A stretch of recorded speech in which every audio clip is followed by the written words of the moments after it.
Planet X tips the Earth by 90 degrees, catching and dragging the Earth's south pole along as it swings its north pole up on its way out of the solar system.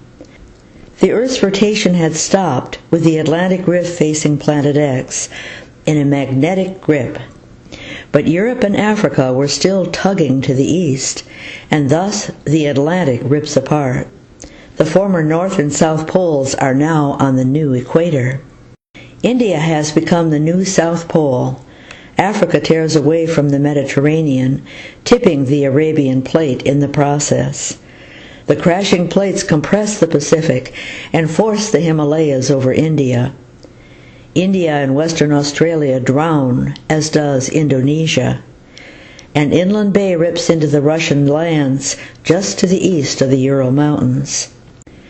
After the pole shift, the Earth begins rotating again. The Americas are strung out along the new equator. The ocean off the bulge of Brazil will become the North Pole.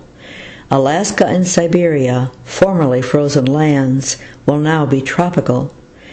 Europe and Africa are likewise now mostly tropical. Antarctica will melt and become habitable.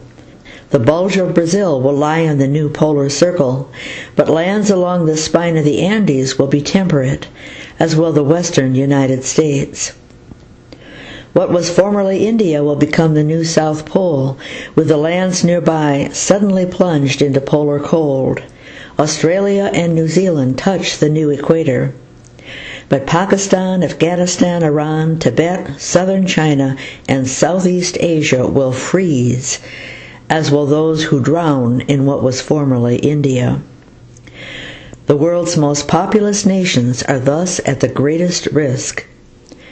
Ice will form slowly over the new poles, giving survivors a chance to escape. Hypothermia will be their greatest enemy.